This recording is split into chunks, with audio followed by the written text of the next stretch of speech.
Se você está pensando em fazer um intercâmbio ou até morar fora e está na dúvida entre Estados Unidos e Canadá, é sobre isso que nós iremos falar nesse vídeo.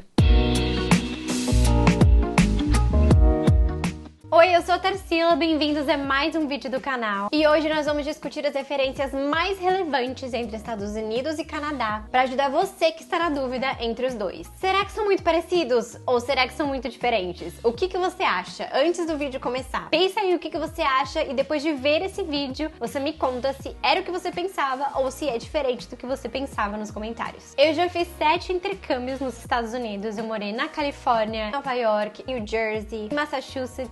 Hoje eu sou casada com um americano, mas atualmente eu moro no Canadá, porque estou esperando o meu visto de esposa dos Estados Unidos sair. Já faz 3 meses que eu estou aqui, então com toda a minha vivência dos Estados Unidos e agora com a vivência que eu tô tendo de Canadá, eu tô conseguindo formar uma ideia boa do contexto, das diferenças e das semelhanças entre esses dois países. Antes de começar, eu acho que vale muito a pena dizer, e você sempre levar isso em consideração, que assim como no Brasil, tanto nos Estados Unidos quanto no Canadá, a diferença entre os estados faz muita diferença. Então nesse vídeo eu vou abordar as características de uma forma mais geral, porém eu vou pontuar às vezes algumas coisas que podem ser diferentes de estado para estado, porque realmente isso faz muita diferença. Pensando nos Estados Unidos, o Texas, a Califórnia e Nova York são como se fossem países diferentes. Assim como aqui no Canadá, Montreal, Toronto e Vancouver são completamente diferentes um do outro. Então, apesar do país ter um contexto geral parecido,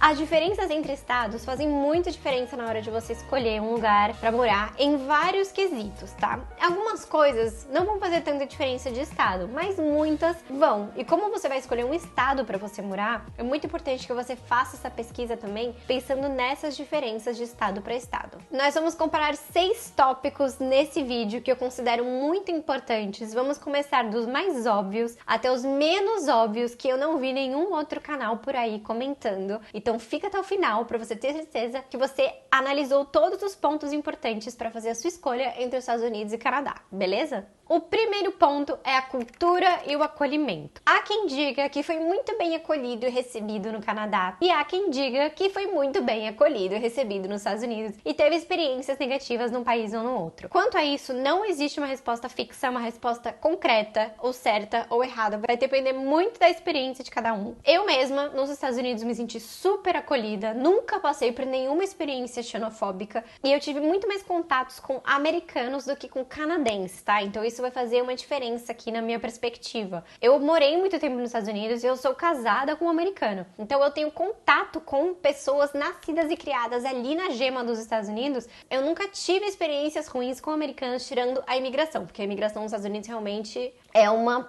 Tirando isso, falando das pessoas, né, da cultura do acolhimento do país em si, eu conheço pessoas que já falaram que se sentiram muito mais acolhidas aqui no Canadá, mas eu também já recebi relatos de seguidores meus falando que passaram por muitas situações xenofóbicas aqui no Canadá. Então, realmente vai depender muito da experiência de cada um. A impressão que eu tenho, que eu vou deixar aqui pra vocês, mas isso não é uma regra, então não apliquem isso como regra, mas algo para se pensar é que quanto mais interior você vai, tanto dos Estados Unidos, tanto do Canadá, menos as pessoas do interior têm contato com o imigrante. Então eles podem ter uma resistência maior. Cidades grandes tendem a ser muito mais abertos a pessoas de diferentes culturas e diferentes lugares, porque já estão acostumados com receber turistas, com receber pessoas. Já são pessoas que vivem há muito tempo em contato com outras culturas, então eles lidam melhor com isso. Pelo contrário, pessoas que não têm esse contato tão próximo podem ter uma rejeição um pouco maior. Mas isso não é uma regra, é apenas uma impressão. Tanto os Estados Unidos quanto o Canadá são países majoritariamente formados por imigrantes, por mais que isso não pareça, por mais que os Estados Unidos queira negar, né, e ser tão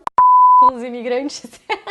Tanto os Estados Unidos quanto o Canadá são países muito formados por a presença de imigrantes, e isso é muito forte na cultura desses países. Então, tanto na gastronomia, na música, a presença de imigrantes e de outras culturas são muito grandes. Então, por exemplo, lembrando que de estados para estado é diferente. Por exemplo, nos Estados Unidos, a cultura do Texas, de Nova York e da Califórnia vai ser diferente, e de Miami vai ser diferente. Então, cada um deles vai ter uma nuance ali da sua cultura, às vezes até alguma culinária, o tipo de música diferente, assim como o Amapá, São Paulo Paulo, Rio Grande do Sul são completamente diferentes. Tá pegando essa ideia? Mas, no contexto geral, os Estados Unidos e o Canadá são países formados por força imigrante. Então, eles têm muita presença de outras culturas naquela cultura. E tem muita gente que fala assim pra mim: Porque os Estados Unidos não têm cultura própria. a cultura daquele país é justamente ser tão multiculturada. Então, uma coisa que eu aprendi com o meu marido, ele é nova-iorquino de Nova York, tá? Ele nasceu e cresceu em Manhattan. É que a cultura de você estar em Nova York, por exemplo, é você experimentar diversas culinárias diferentes. Poucos lugares no mundo conseguem te apresentar tantos restaurantes típicos e genuínos de tantas culinárias diferentes. Londres é assim também, Nova York é assim também, Toronto é assim também, uma cidade muito multicultural nesse aspecto. Montreal tem muitos também restaurantes genuínos de outras culturas. Então é essa questão, não é que eles não têm cultura, é que a cultura deles é formada por muitas, e isso é muito rico. Então quando eu tô em Nova York, por exemplo, cada dia da semana eu como uma gastronomia de um país diferente, de um país típico, de uma família que mora lá. E eu, sinceramente, vejo isso muito mais presente lá do que eu via no Brasil. Tive muito mais contato com gastronomias diferentes morando lá do que morando no Brasil. Mas isso é um assunto à parte. O Canadá, diferente dos Estados Unidos, é um país bilíngue, tá? Apesar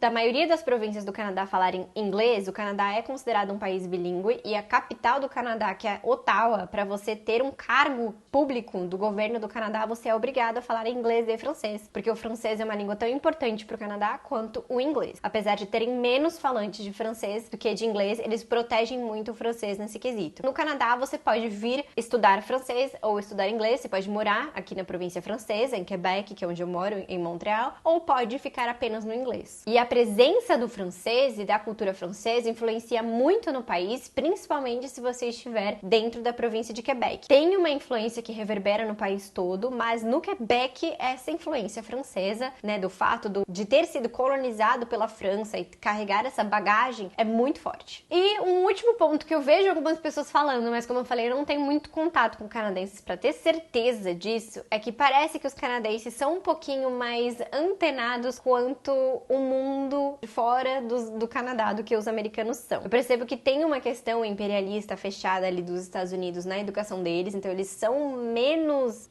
como é que fala? Eles conhecem menos de outras culturas e se abrem menos para outras culturas nesse sentido de saber geograficamente ou de conhecer do que canadenses, por exemplo. Você vê mais canadenses viajando pelo mundo do que americanos, mas isso é uma forma geral, não é uma regra, não leve só isso em consideração e pense que você vai encontrar pessoas ignorantes nos dois países, ok? Assim como eu não sabia qual era a capital do Canadá há pouco tempo, você vai encontrar pessoas no Canadá e nos Estados Unidos que não sabem qual é a capital do Brasil. E eu vejo e acho muito chato, muito brasileiro julgando o americano, chamando de ignorante e tal, sendo que a gente também não sabe muito da história deles. Então, antes de você falar que um americano ou um canadense é ignorante, para pra pensar se você sabe quais foram as guerras que esses países passaram. Se você sabe a capital de todos os estados. Se você sabe, por exemplo, sobre a história do Canadá ou sobre a história dos Estados Unidos, antes de você cobrar que eles saibam sobre a nossa, tá? Segundo ponto desse vídeo, moeda, poder de compra e custo de vida. O custo de vida vai depender muito do estado. Nesse ponto é difícil de comparar, porque, por exemplo, tem gente que fala que o Canadá tem um custo de vida melhor do que o dos Estados Unidos, só que se você for comparar Toronto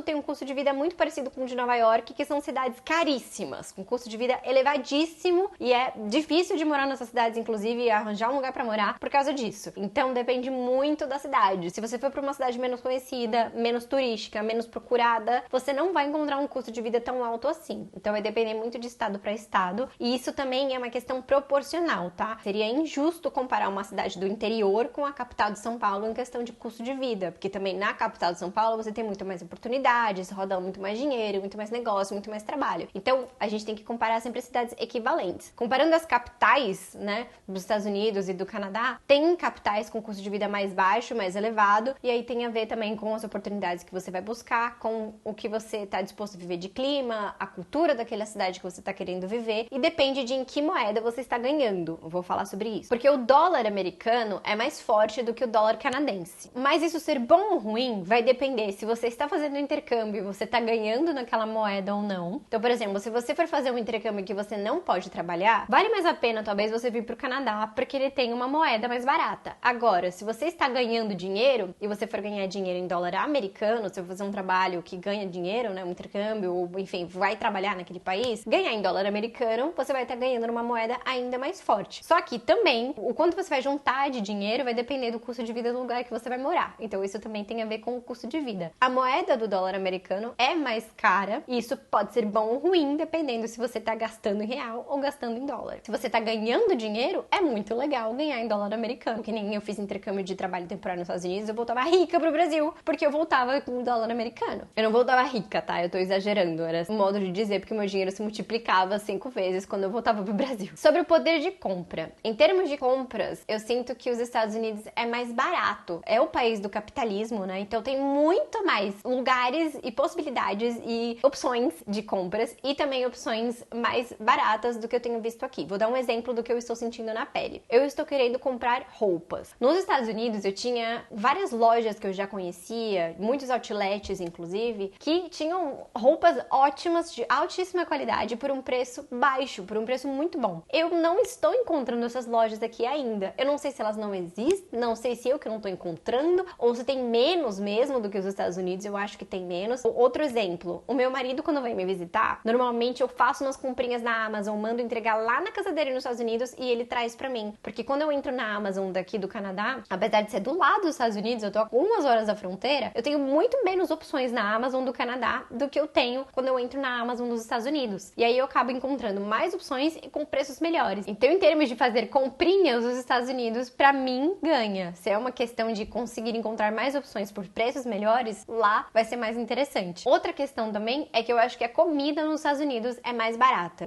pelos mesmos motivos que eu comentei das compras em geral. E um último ponto de custo de vida é que os impostos no Canadá são mais caros do que os Estados Unidos, e você pode ser que se incomode com isso, pode ser que não. É um ponto aí para se levar em consideração se você tá pensando em imigração a longo prazo. Terceiro ponto que eu vejo muitas pessoas comentando, mas acho que a perspectiva que eu vou trazer pode ser um pouco diferente, é a do clima. O clima dos Estados Unidos varia muito. Do sul pro norte, a diferença é gritante. O sul dos Estados Unidos, ele é todo mais quente. Não neva no sul dos Estados Unidos, por exemplo, então se você quer fugir do frio, fugir do inverno, fugir da neve, nos Estados Unidos você tem essa opção. É um país que tem 3 tipos de clima diferentes, né? O sul é tropical, o meio é continental e o topo é temperado. O norte dos Estados Unidos tem um clima parecido com o sul do Canadá. O sul dos Estados Unidos é um lugar mais fácil para brasileiros que gostam de calor, e se você é uma pessoa que teme muito frio, não consegue cogitar a possibilidade de você morar com um lugar que tem inverno, pode esquecer o Canadá, você vai ter que morar nos Estados Unidos mesmo, porque aqui no Canadá não tem como você fugir do inverno, porque pensa comigo, o sul dos Estados Unidos é mais quente, tá lá ali, tem praia, não tem neve e tal. O norte dos Estados Unidos é mais frio, tem bastante inverno, tem muitas estações de esqui ali, coladinho com o sul do Canadá, ou seja, tem um clima parecido com o sul do Canadá, que é o quê? Frio. Mas ainda assim, o sul do Canadá consegue ser mais frio do que o norte dos Estados Unidos muitas vezes. Não todas as cidades, nem todos os estados varia, por exemplo, Vancouver é muito mais quente do que Montreal, mas ainda assim, gente, muito mais quente do que Montreal é neva pra caramba, galera, né? Inverno rigoroso, só que o inverno de Montreal, ele é mais frio que o de Vancouver. Então, assim, no Canadá não tem como você fugir do inverno. Tem como você ir pra uma cidade que é um pouquinho mais quente, que é Vancouver, só que ela é mais afastada lá do outro lado, então pra mim, por exemplo, não compensa, mas não vai ter como você fugir do inverno aqui no Canadá, você vai ter que aprender a conviver com ele. Justamente por isso que as maiores cidades do Canadá estão no sul, porque o norte do Canadá, ele é praticamente inabitável, né? Tem cidades pro meio, subindo o Canadá tem cidades ainda. O norte do Canadá é muito, muito, muito, muito, muito frio, assim, esquece.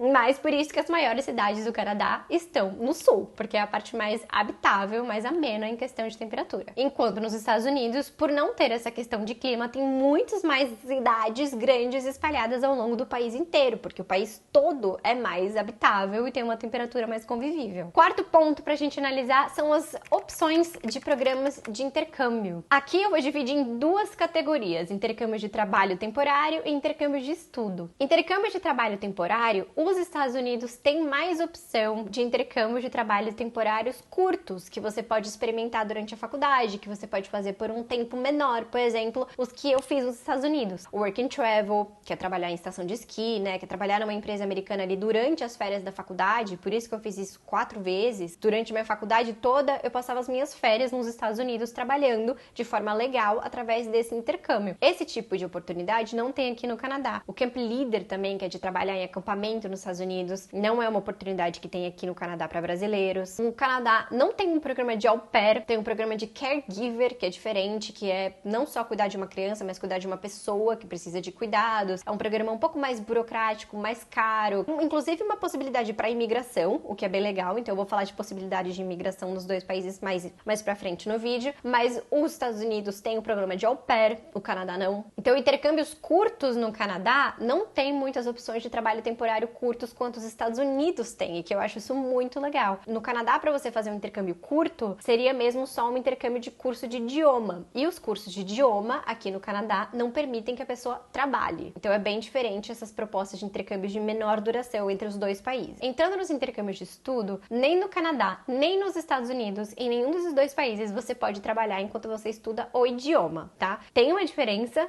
né? No Canadá você consegue trabalhar estudando um curso profissional, o que nos Estados Unidos não tem, mas de qualquer forma, para estudar idioma, tanto no Canadá quanto nos Estados Unidos, você não tem o direito de trabalhar enquanto você estuda. Já no Canadá, como eu comentei, quando você faz um curso profissional de pelo menos 8 meses, se for menor do que 8 meses, você não ganha essa permissão, você ganha a permissão de trabalhar desde o seu primeiro dia de aula, o que é muito legal, e muitas pessoas procuram o Canadá por isso, porque ajuda a manter o seu custo de vida quando você está fazendo intercâmbio, já que você pode trabalhar e isso ajuda a custear tanto o curso quanto o seu custo de vida aqui no país. E os Estados Unidos não dá essa oportunidade. Mesmo que você trabalhe em um curso profissional lá, você não tem o direito a trabalhar off-campus, né? Trabalhar em qualquer lugar, em qualquer empresa, como o Canadá permite para estudantes de cursos profissionais aqui. No curso de idioma ainda, no Canadá você pode estudar inglês ou francês, já nos Estados Unidos é mais inglês mesmo. Nós ainda temos 2 critérios muito importantes para avaliar sobre esses países e eu diria que são critérios os mais importantes para mim, na verdade. E se você gostou desse vídeo até aqui, deixa um like e se inscreve no canal caso você ainda não esteja inscrito para acompanhar mais conteúdos como esse e como os outros que temos por aqui. O quinto ponto é a possibilidade de imigração. Então, se você é uma pessoa que está pensando em ir para algum desses países, pensando em ficar permanentemente, esse ponto vai ser muito importante para você. Para os Estados Unidos, o processo de imigração é mais burocrático e mais desafiador. Tem menos opções do que para o Canadá. Existem sim formas de migrar para os Estados Unidos através de trabalho, de habilidades e outras possibilidades que estão ficando mais conhecidas agora, que ainda são pouco conhecidas. Eu tenho estudado mais sobre elas para poder falar e ajudar pessoas com esse conhecimento, mas é algo muito burocrático. São menos possibilidades do que existem no Canadá. Elas demoram mais, elas são caras, são desafiadoras, são burocráticas, mas elas existem. Se esse for o seu sonho, não desista por causa disso. Mas são menos possibilidades do que comparado ao Canadá. O Canadá tem mais de 100 programas de imigração. Ele é muito aberto à imigração, muito mais aberto do que os Estados Unidos. Então é muito mais fácil você traçar uma trajetória de imigração para o Canadá do que para os Estados Unidos. É muito mais claro. E tem um outro vídeo que eu gravei sobre isso, que eu também vou deixar aqui na descrição, sobre algumas formas de imigração que você pode começar a abrir os seus horizontes para pensar aqui para o Canadá. Como eu falei, tem mais de 100, então eu não consigo abordar num vídeo mais de 100. Eu consulto um consultor de imigração para o Canadá, consultei para vir para cá e recomendo que você consulte tanto um consultor de imigração para os Estados Unidos ou para o Canadá, caso a sua vontade seja emigrar, porque eles vão te ajudar a pensar em qual possibilidade é melhor para o seu perfil e te preparar e te acompanhar nesse processo. Mas o Canadá é muito mais aberto para a imigração dos Estados Unidos de uma forma geral. O último ponto que eu vou trazer nesse vídeo é a qualidade de vida, e para analisar a qualidade de vida eu quero falar de saúde, oportunidades e segurança. Em termos de oportunidades, eu acredito que os Estados Unidos têm mais oportunidades de trabalho, de carreira e de vida, mas o Canadá não perde muito longe, tá? São 2 países que têm muitas oportunidades, mas o que eu percebo é que os Estados Unidos têm mais cidades grandes. Pela questão climática, geográfica, enfim, não vem ao caso. Mas tem mais cidades grandes e com mais cidades grandes você tem mais oportunidades. O Canadá tem menos cidades grandes, então isso acaba limitando a possibilidade de grandes cidades que você vai buscar, que você tem pra morar, e por isso um pouco menos de oportunidades. Mas tem muita, muita, muita oportunidade no Canadá. Não tô dizendo que o Canadá não tem e os Estados Unidos tem. Tô dizendo que os dois têm, mas os Estados Unidos têm um pouco mais. Só isso. Em termos de segurança pública, o Canadá é mais seguro do que os Estados Unidos no geral. Um dos pontos, na minha opinião, tá? Isso não é um dado, é o fato de que nos Estados Unidos as pessoas podem ter arma e aqui no Canadá não. E isso é uma coisa que me preocupa nos Estados Unidos, inclusive. Eu espero que isso mude, porque eu acho o porte de arma uma coisa ridícula, que a gente vê o tempo todo dando problema, mas deixa pra lá. O Canadá é 3 vezes mais seguro do que os Estados Unidos em geral, e os Estados Unidos é 10 vezes mais seguro do que o Brasil. Então, assim, se você tá saindo, por exemplo, de São Paulo, que é uma cidade que eu morava no Brasil, é uma cidade absurdamente violenta, você tá indo pros Estados Unidos, a sua vida vai melhorar muito. E, obviamente, que as cidades menos seguras dos Estados Unidos são as cidades maiores, porque é muita gente, enfim, tem problemas, né? Cidades grandes costumam ter mais problemas no geral. Então, cidades do interior, tanto dos Estados Unidos quanto do Canadá, assim, elas são muito, muito, muito pacíficas, né? Mesmo que você esteja saindo de uma grande cidade do Brasil, que nem eu saí de São Paulo e fui morar um tempo em Nova York, eu senti muita diferença. Apesar de Nova York ser uma cidade considerada mais violenta, porque, gente, Nova York tem muita gente, é muito turista, é muito movimento, é difícil controlar uma cidade com tanto movimento assim. Poderia ser melhor? Poderia. Mas, pro tanto de movimento que Nova York tem, é uma cidade que tá bem ainda. Porque, por exemplo, em Nova York eu consigo tranquilamente usar o meu celular na rua, que é uma coisa que eu não conseguia fazer em São Paulo. Então, se você tá saindo, né, de cidades, principalmente de cidades violentas, indo cidades grandes violentas do Brasil e indo para cidades grandes dos Estados Unidos, você vai sentir uma grande diferença na sua vida. Os Estados Unidos é, sim, mais seguro do que o Brasil. E o Canadá é mais seguro do que os Estados Unidos. Então, para uma pessoa que tá saindo do Brasil, ir para os Estados Unidos ou para o Canadá, não faz muita diferença, entendeu? A sua vida vai melhorar em termos de segurança e você vai sentir uma liberdade que talvez você nunca tenha experimentado antes. Não seja boba de achar que um lugar é perfeito. Esteja sempre atenta, sempre ligada, sempre cuidadosa, não precisa ser paranoica, mas dá para ter um pouquinho mais de liberdade em questão de segurança vivendo nesses países. E o último ponto é o ponto da saúde. Uma coisa que eu acho importante tocar é que tanto nos Estados Unidos e no Canadá, que tem sistemas de saúde diferentes, ainda assim é muito diferente da perspectiva de saúde que a gente tem do Brasil. No Brasil, a gente leva muito uma saúde preventiva. Então, por exemplo, nós fazemos check-ups, né, da saúde 1 vez por ano, 2 vezes por ano. A gente vai num médico e fala, eu quero checar tudo. O médico vai lá e te passa exame de tudo, você faz exame de tudo, volta lá pra ver se tá tudo bem. Não tem isso nos Estados Unidos e no Canadá, tá? Eles não fazem medicina preventiva. Você usa o sistema de médicos e você vai no médico e você faz exame quando você precisa. E essa é uma coisa que eu acho, sinceramente, não muito inteligente, porque acaba sobrecarregando. As pessoas precisam, é porque já tá mais complicada a situação. Eu acho muito melhor a gente prevenir do que remediar, sinceramente. O sistema de saúde do Brasil, nesse sentido, ganha dos dois, porque a gente consegue ter um sistema de saúde preventivo. Agora, se for comparar entre Estados Unidos e Canadá, o sistema do Canadá ainda tem um sistema público que as pessoas conseguem usar, diferente dos Estados Unidos, que é completamente privado o sistema de saúde. Só que não é todo mundo que tem acesso ao sistema público do Canadá e ele não é tão eficiente assim, tá? Então, às vezes, muitas vezes aqui, até as pessoas compensam a contratar um sistema de saúde, assim como no Brasil, né? A gente tem um sistema de saúde público, mas muitas pessoas optam por ter saúde privada também. Isso é uma coisa que acontece aqui no Canadá. Tem um sistema de saúde público, mas que você não vai conseguir usar, a não ser que você seja pelo menos residente daqui do Canadá, então você vai ter que contratar algum tipo de seguro de saúde, enfim, por bastante tempo, até você se tornar residente ou cidadão. Nos Estados Unidos, em contrapartida, não tem sistema público, você vai ter que contratar algum tipo de plano de saúde, e como eu falei, não tem medicina preventiva, eles não são tão bons assim em saúde quanto eu acho que o Brasil é. Então eu, por exemplo, gosto de fazer meu check-up de saúde no Brasil, quando eu vou pro Brasil, pra vocês terem uma noção, e mantenho o meu seguro saúde quando eu estou viajando aqui no Canadá ou nos Estados Unidos, para se eu tiver alguma emergência. Mas em termos de medicina preventiva, de fazer os meus check-ups, de exames de anos de saúde todo ano, eu faço no Brasil. A conclusão sobre qual desses países é melhor, não existe resposta certa. Ela é muito pessoal e vai depender de você. Você vai ter que analisar todos esses pontos, entender o que é essencial para a sua vida, para os seus objetivos, para os seus planos e para o momento que você está vivendo. Porque às vezes hoje o Canadá é a sua melhor opção, mas daqui a alguns anos pode ser que seja os Estados Unidos Unidos ou vice-versa. Vai ter muito a ver com o que você busca, com o que você pode fazer nesse momento, com o que você quer conquistar agora, com o que você quer conquistar a longo prazo e com o momento de vida que você tá. Então você precisa parar para pensar sobre todos esses pontos e fazer a sua escolha. Me conta aqui nos comentários qual deles você escolheria hoje e por quê. Eu morei muito tempo nos Estados Unidos, agora eu estou aqui no Canadá, mas eu vou voltar nos Estados Unidos para morar com o meu marido, por exemplo, e depois de algum tempo, quem sabe para onde eu vou num próximo momento da minha vida, né? Um beijo e até o próximo vídeo.